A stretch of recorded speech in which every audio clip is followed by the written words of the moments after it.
Estou aqui no Flamengo para entrevistar um grande músico.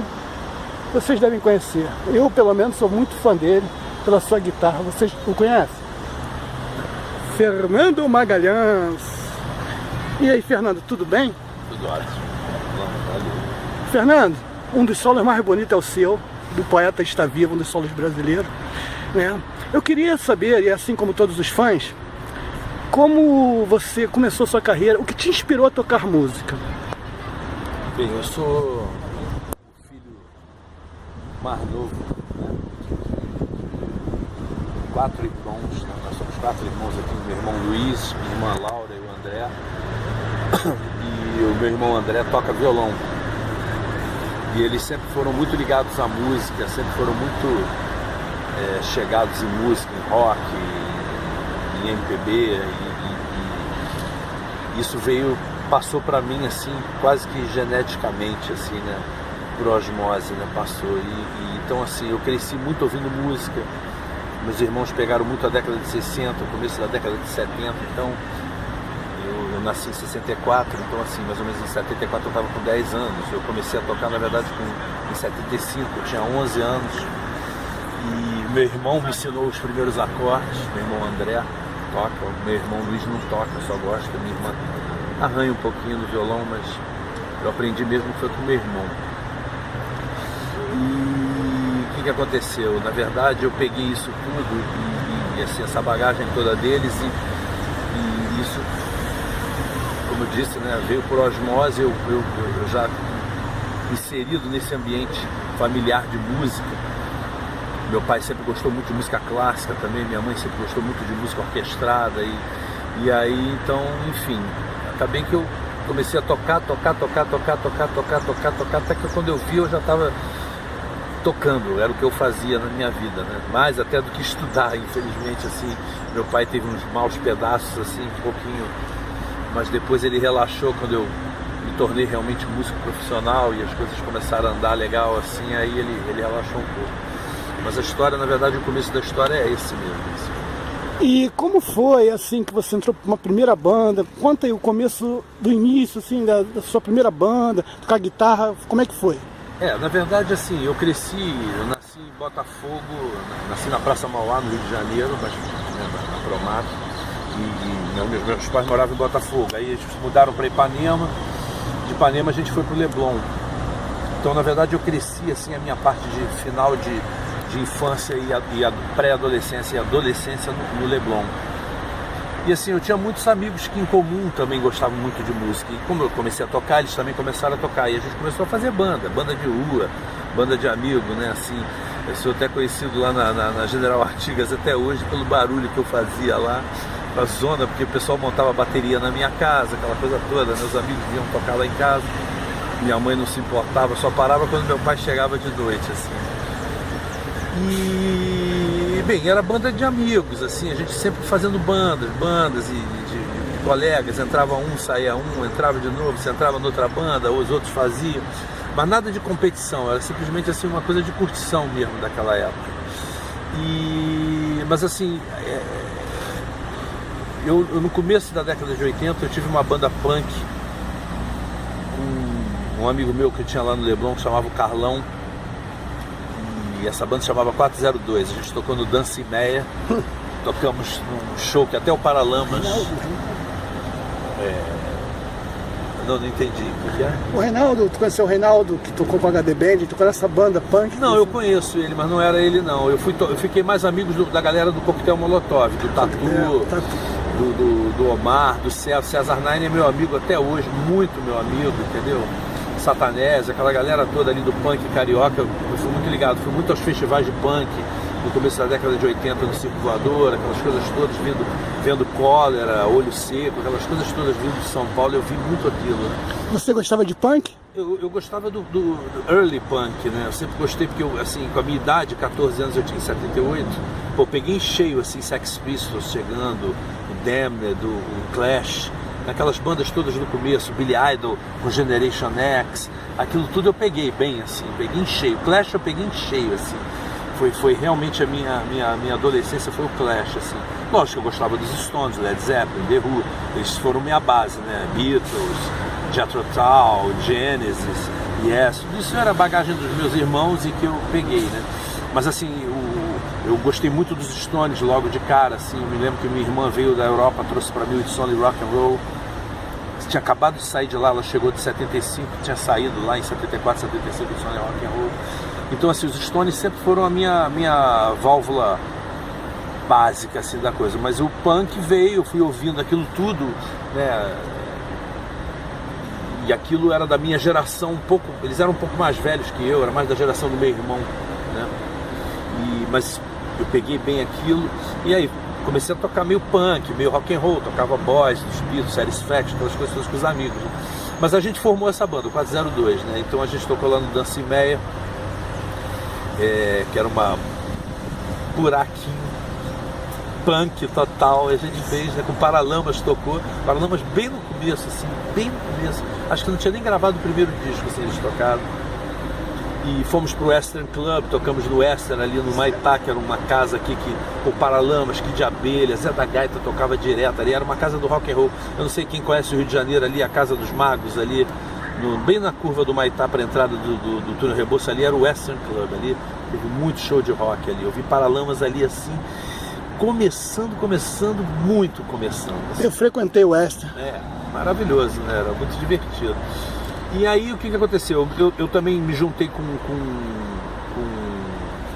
com o César Nine, fizemos uma outra banda punk, agora eu esqueci o nome dessa minha banda punk com o César Nine, que era assim, ele continuava no Coquetel, ainda não tinha nada a ver com Barão, não tinha nada a ver com nada assim, mais conhecido, era bem underground. Mas a gente era muito amigo, a gente se frequentava muito. Ele morava na Lapa, perto do circo, e eu morava no Leblon. Ele ia muito na minha casa, eu ia muito na casa dele, a gente ia muito pro circulador junto. Enfim, a gente curtiu muito assim, a nossa final de adolescência. Assim. E aí eu fui tocar com um menino que eu tocava na Rádio Fluminense, era toda uma coisa que estava acontecendo no Brasil, aqui no Rio, pelo menos, em São Paulo. Era a Rádio Fluminense, era o rock and roll, era na mídia direto, tinha Blitz vindo, Barão vindo, né? Circo Voador. Circo Voador e era uma efervescência realmente aquela época ali, o começo dos anos 80. E tinha um cara que tocava na Rádio Fluminense, chamava Clóvis Neto. Era um cara solo, assim, ele tinha um trabalho meio... Tinha uma banda inglesa dos anos 80, chamava DD, que era uma banda de um cara só. Era bem parecido, ele era tecladista, não era punk, não era nada disso, ele era bem assim mais... era até mais sofisticada a música dele, assim, um pouco mais meio puxado pro New Wave, assim. E eu tinha um grande amigo meu, que era o Ricardo Trajano, que aliás eu conheci o Ricardo Trajano através do Zé da Gaita, que eu conheci através do Maurício Valadares. O Maurício Valadares tinha um programa na Rádio Fluminense, que sempre apresentava coisas novas. Nem era nem acho que o Ronca Ronca, não, era pré-Ronca Ronca, depois é que se tornou Ronca Ronca, se eu não me engano, se eu não estou falando alguma besteira. Mas o Maurício, por exemplo, o Maurício era meu vizinho de janela no Leblon. E eu conheci o Zé da Gaita lá, na casa dele, entendeu? Foi aí que surgiu o Zé Ru, o convite para o Zé Ru? O Zé Ru surgiu um pouquinho depois, porque o Zé começou a frequentar a minha casa, porque ele viu que eu tocava, ele ouvia lá da janela do Maurício eu fazendo barulho. Falei, pô, esse garoto toca Stones, não sei o que, toca as coisas que eu gosto.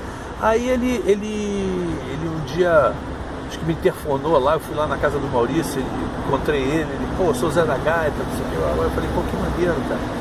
Aí a gente começou assim, ele começou a frequentar a minha casa, conheceu meus irmãos, ele tem uma idade mais parecida com meus irmãos, ele é de uma geração mais anterior à minha. Mas eu fiquei muito amigo dele e sou amigo dele até hoje, muito, né? E meus irmãos também, ele conheceu meus pais, frequentava a minha casa, e eu comecei na casa dele. E o que aconteceu? O Zé, por exemplo, eu fui ver o Barão no Morro da Urca, em 82, eu acho, se eu não me engano, 82 para 83. E você curtiu na época o Barão? Não, peraí, não, eu tô falando errado aqui. Eu fui em 83, Morro da mas Urca. isso já tinha acontecido no Zé Ru, porque o Zé me convidou para tocar no Zé Ru. Foi no baixo, né? Tocando baixo. E aí ele me apresentou o Frejá e o Guto. Eu não conhecia eles. E a gente ensaiou dentro do Western. Os ensaios foram no Western. Eu tenho perdido lá em casa até uma foto dos ensaios. Assim. A gente ensaiando, assim. Zé, eu, Guto e Frejá. Eu tocando baixo. Né? Uma foto assim, preta e branca. E... enfim, aí eu conheci o Frejá e o Guto, pô, a gente teve uma sintonia muito grande, assim, né? Eu tive uma sintonia muito grande, porque a gente gostava da mesma coisa. O Guto e o Frejá são 2 anos mais velhos que eu, a gente é mais ou menos a mesma idade. Tipo assim, ficamos da mesma turma. Só que eles já eram os caras mais conhecidos, assim, né? Ficou muito legal. Aí, logo um dia depois de eu fazer o Zé Ru, eu fui pro Exército. Eu fiz o Zé Ru Ré. O primeiro show você fez, o segundo já foi o Trajano. O Trajano eu conheci através do... Ricardo Trajano é um parceiro nosso, hoje em dia ele mora em Belo Horizonte, nem trabalha com música, mas é um baixista maravilhoso. E o Trajano me chamou para tocar, eu estava falando do Clóvis Neto, me chamou para tocar com o Clóvis Neto, nesse meio tempo aí, né? E o Clóvis Neto estava fazendo uma banda chamada Páginas Amarelas, aí eu fui tocar guitarra com ele. Então foi assim, meu primeiro trabalho assim, semi-profissional foi o Páginas Amarelas com o Trajano. E eu fui ver o Barão em 83, agora que eu me lembro que eu fui ver o Barão, já conheci o Guto e o Frejá, mas eu nem fui ver no Morro da Urca, que é logo ali, no lugar ali de cima. Eu fui ver o Barão ali, vários outros shows, vi Blitz, com o Lobão na bateria, Arnaldo Brandão no baixo, vi vários shows ali em cima, shows maravilhosos. Guto Barros na guitarra, enfim, não tinha ainda as meninas, era pré as meninas o show da Blitz. E o que aconteceu? Eu fui um dia, eu estou em casa assim, uma coisa do Barão toda, fui ver o Barão no Morro, com o Cazuza, vi o Barão no Rock in Rio em 85, uma das noites, aquela que eles tocaram mais cedo. E um dia, estou em casa, assim, lá na casa do papai, lá no Leblon, me liga o Frejá, me convidando para ir tocar no Barão.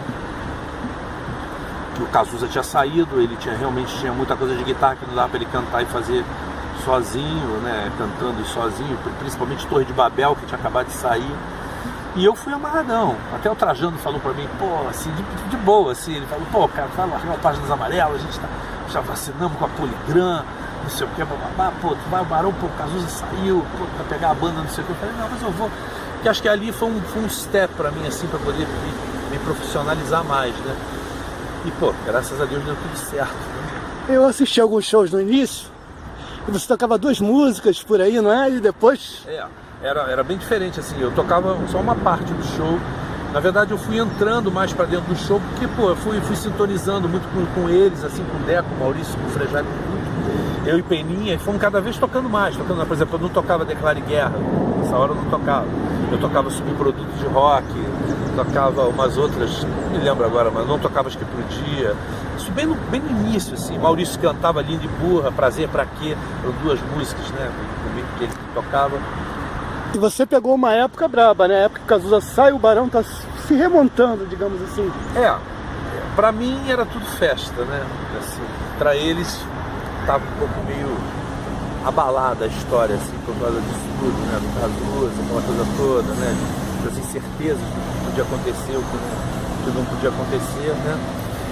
E toda uma expectativa, que não era só questão de carreira, como tocar, porque tocar deu tudo certo, o Frejá foi pro vocal, foi amadurecendo, mas era toda uma estrutura de gravadora, de mídia, né, de atenção de mídia, de estrutura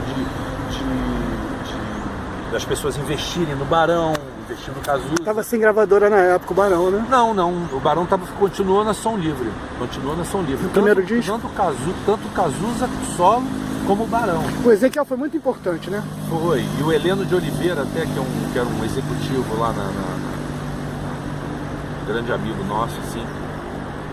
Ele até que deu um toque numa época, assim, pro Frejá, pro Guto, falou, cara, vocês têm que sair daqui. Não porque a gente não gosta, mas tá muito difícil trabalhar Cazuza, Barão. Claro que a atenção vai pro Cazuza e acho que vocês merecem estar numa outra gravadora. Foi quem o Barão foi pra Warner. Fez o Rock Geral, que é uma história que todo mundo conhece. Fernando, o que representa o Barão Vermelho para você? O Barão Vermelho é uma fase da minha vida assim, muito bacana, né? Foi uma fase assim que, de muita criatividade, de crescimento como pessoa, como músico, né? Eu aprendi muito com eles, assim, com a galera, com os meninos, dizia Ezequiel. O Barão é uma banda maravilhosa, graças a Deus eu caí numa banda maravilhosa, com compositores maravilhosos, vindo um legado de letras maravilhosas do Cazuza, que eu acho que depois continuou também com outros compositores, como Arnaldo Antunes junto, Frejá mesmo, um grande compositor, um ícone da minha geração, Guto também, né? Então assim, acho que eu peguei uma banda muito legal, que acho que tinha a ver comigo, com o meu som, né? Acho que eu levei um pouco de coisas para eles me trouxeram muitas coisas que eu nunca tinha aprendido a tocar direito. O Peninha, o que o Peninha representou para você? O Peninha é um cara assim fantástico, cara, sabe? As pessoas não têm ideia da musicalidade dele. Acho que não tem ideia, claro que tem ideia sim, mas acho que não tem ideia da magnitude do tamanho do negócio, entendeu? O Peninha era um cara assim que tinha uma influência muito grande em todos esses anos do Barão que a gente teve. Do profissionalismo dele, né? As pessoas veem só um lado maluco, mas não sabem o quanto ele era profissional. Maluco, não. Era um cara muito ligado em tudo que estava acontecendo, muito ligado nas coisas, muito assim, um cara muito honesto, uma pessoa muito papo firme, entendeu? Uma pessoa íntegra, muito íntegra, entendeu? A maluquice, aquela coisa de maluco beleza, sabe? Mas na verdade não era nada disso não, ele era um cara muito bacana, um pai muito legal, entendeu? Com a família dele. Tinha o modo de vida dele, que era o jeito dele, aquela coisa que na verdade a gente se divertia, às vezes se preocupava um pouco, assim, né? Porque era um pouco diferente, mas ele era uma pessoa muito bacana, assim, um brotherzão meu. Eu vou para uma parte um pouco polêmica, não sei se ele vai responder. Na Calada da Noite. O que tem? Como é que aquele disco foi turbulento, certo? Mas você fez um dos solos mais bonitos do rock and roll brasileiro, que é o solo do Poeta Está Vivo, que nós batizamos de Ué Fernandão. O solo, na verdade, eu costumo dizer que o solo é bonito porque a canção é linda. Então acho que ele se complementou, né? Assim, a coisa foi muito bacana, né? Tem como você dar uma palhinha pra gente no violão, por exemplo, aí, pra mostrar a galera aí? O solo? Vou ter que abrir aí, não tô... Não, olha só. Daqui a pouquinho eu dou. Não, o Fernando vai dar... Não, é o solo, tá? E assim, tá, o Barão tem parado desde o primeiro Rock in Rio, deu uma parada, voltou em 2004, né? O Frei já falando carreira solo, todos na carreira solo. Você acompanhou o seu parceiro Rodrigo, que é o mais novo do Barão, né, na época. E como é que é o seu estar com o Rodrigo? Como é que é? Você vira um paizão pra eles, dá conselho? Como toca? Como é que é? O Rodrigo é mais velho que eu. Mas eu tô falando, vira um paizão na hora? Não, de boa. A gente tem uma relação muito bacana, assim, eu e o Rodrigo, assim, né? Eu acho que quando o Rodrigo entrou pro Barão, ele foi abraçado por todos com muito carinho e abraçou o Barão com muito carinho, né? Acho que tinha muito a ver com ele, né?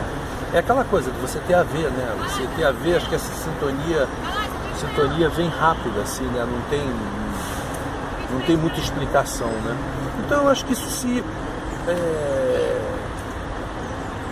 deu uma continuidade na carreira solo dele, porque ele me chamou para tocar e a gente já vinha tocando junto no Barão, então assim, na verdade, adequou um pouco, porque a carreira dele não é a carreira do Barão, não no sentido de melhor ou pior, ou de tamanho, estou dizendo assim, que a carreira dele começou com um disco mais folk, com violino, aquela coisa toda, e a gente foi achando o som, entendeu? E na verdade o Rodrigo achando o som e a gente ajudando, né? Eu, o Cadu na época, né? Cadu foi o produtor do primeiro disco, e Cadu Menezes, né? Grande baterista, maravilhoso, né? E a gente foi moldando ajudando o Rodrigo a se moldar, né? A criar um pouco, uma parte da carreira dele, né? A carreira na verdade é dele, mas uma parte a gente ajudou um pouco. Porque o Rodrigo é um eterno garotão, né? Mas é uma pessoa que teve uma história de vida assim que teve é o que eu falo, né? O Rodrigo teve uma mudança muito grande na vida dele, assim, né? E eu acho que o Rodrigo está numa fase muito boa com a família. Um grande compositor. Compositor maravilhoso, de mão cheia, tem a caneta invocada, entendeu? Compõe 200 mil músicas, tem milhões de ideias, eu acho que isso é uma coisa muito... E meu amigo, agora você, os seus 2 discos solos que você tem, inclusive um disco, eu não vou dizer o nome do guitarrista, um disco foi lá pra fora, um tal Rocket, mandei, um disco, foi maio do ano passado, mais ou menos, e esse ano veio uma resposta dizendo que adorou o disco, que quer conhecê-lo pessoalmente. Um dia vocês vão ver isso. Mas me fale como surge essa ideia de fazer 2 discos instrumentais. Na verdade, assim, o meu primeiro disco, eu tive ideia de fazer ele quando o Barão deu a primeira parada. Por quê? Porque na verdade a primeira parada do Barão, a gente vinha assim, eu vinha há 16 anos quase sem um fim de semana livre. Eu trabalhei 16 anos sem parar. Tivemos um mês de férias nesses 16 anos. Então foi assim, realmente um rolo compressor assim, né? Então o que acontecia? Como eu comecei a participar um pouco mais criativamente, na parte criativa da banda, compus Inveja dos Bichos na Calada, Cidade Fria, Meus Bons Amigos, Pedra, Flor e Espinho, comecei a colocar umas músicas assim naturalmente, entendeu? Juntava com o Frejá, juntava com o Guto, fazia uma música aqui, fazia uma música ali. E o que aconteceu? Muita coisa do Frejá, como muita coisa do Guto, como muita coisa do Rodrigo, como muita coisa do Peninha, como muita coisa do Maurício, fica engavetado, porque a gente não usa tudo, né? Há um filtro ali para cada disco, né? Por exemplo, Só o Tempo, do disco Barão de 2014, eu e Frejá, a gente apresentou, eu fiz minha, do Frejá e do Mauro Santa Cecília. A gente apresentou essa música na época do Balada, se eu não me engano, ali. E ela foi rejeitadérrima, assim. O Ezequiel falou, que era essa? E pô, depois ele adorou. E ela entrou no disco, ficou boa a versão, né? Mas sim, fazer o teu disco instrumental é um sonho teu, né? Exatamente. Aí o que aconteceu? Eu tinha muita música, como eu estava parado com o Barão, fui tocar com a Blitz, fui tocar com o Gabriel, toquei com o Vini, Mexe a Cadeira. Eu tinha muita música guardada. Eu falei, cara, o que eu vou fazer com essas músicas? Eu vou ficar guardando. Tinha assim muita coisa. Desde a época das bandas punks, tudo, eu tinha riff, tinha as coisas. Ali, no meu primeiro disco, tem coisas desde da época punk. Eu tive uma banda chamada Cruella Cruel. Eu falei do César Nine, que eu tive uma banda punk com ele, mas não é essa não. Essa eu também tive. Cruella Cruel foi o Pedro Serra na bateria, o Luiz Romagnoli, que é o baixista do Picasso, eu e o meu amigo do Coquetel Molotov, o César Nine, nos vocais. Antes foi o Léo Croba, que era do... Deixa eu ver o nome da banda. Lá do Maurício Maur. Que horror. Depois que você fala, depois você lembra. Vou me lembrar, tô com o cérebro de mamão. Mas enfim, ele saiu, o Léo, aí entrou o César. A gente fez um show até com o Telefone Gol no Teatro Ipanema. E você foi, né, Lu? A gente fez lá, abriu o Telefone Gol, né? Foi uma das poucas apresentações. Fizemos umas coisas com o Aerosex, que era a banda do Mauro Frejá também, Guto Barros, Lúcio Maia.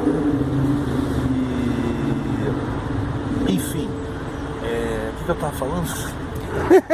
Esqueci, cara.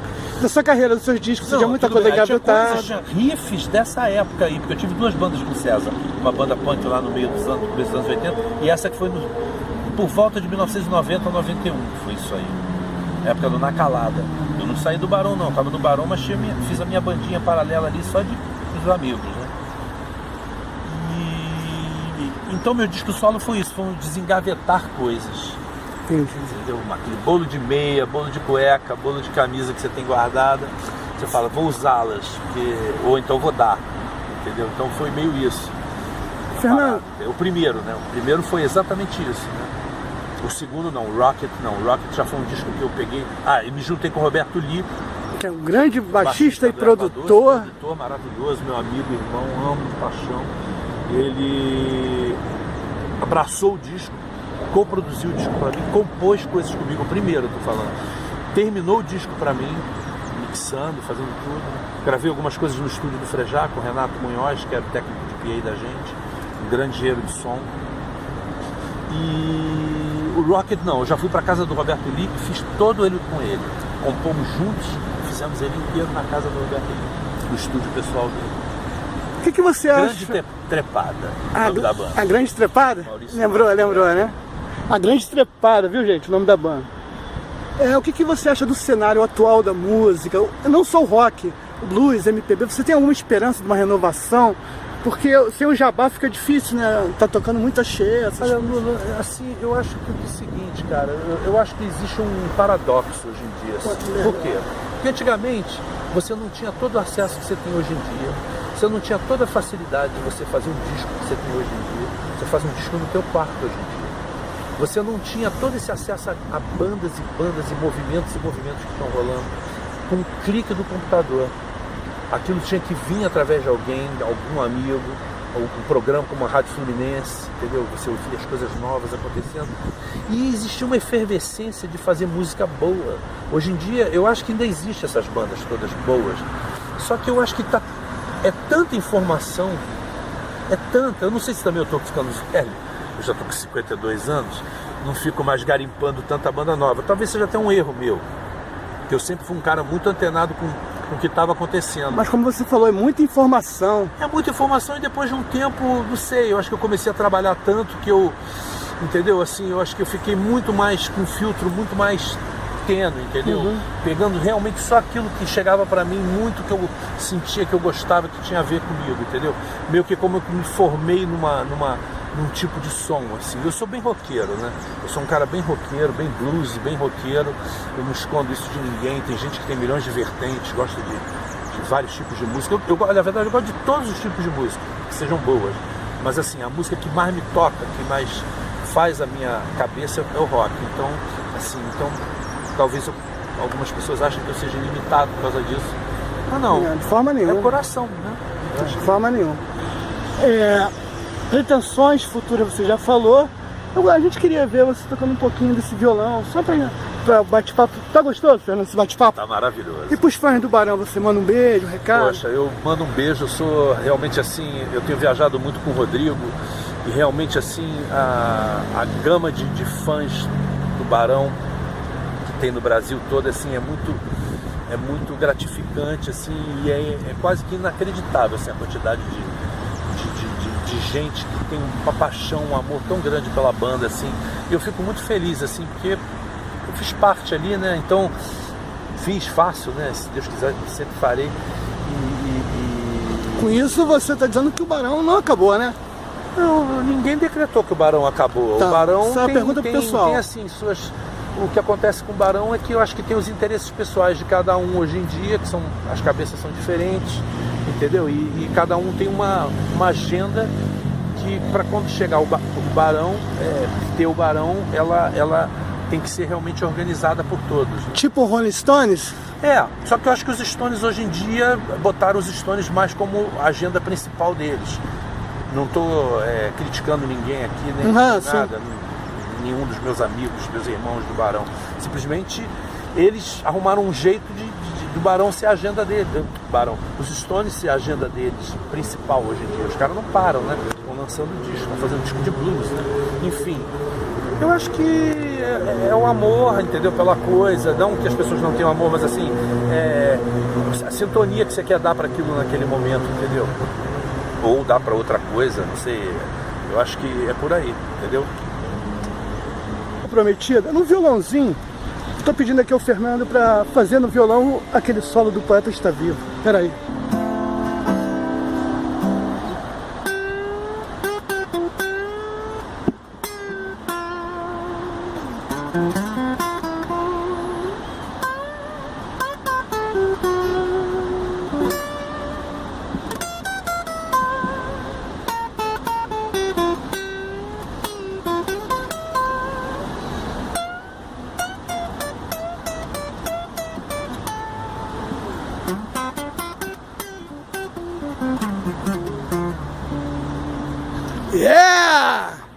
Então, gente, eu e Fernando aqui, galera fã do Barão, né?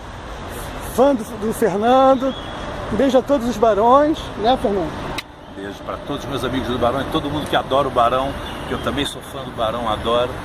Tudo mais que todos fazem frejar, Rodrigo, Guto, Peninha, onde é que ele estiver, Cazuza, onde é que ele estiver. Antes de terminar... Então, Maurício Barros. Ideia, Haddad, Serginho Serra.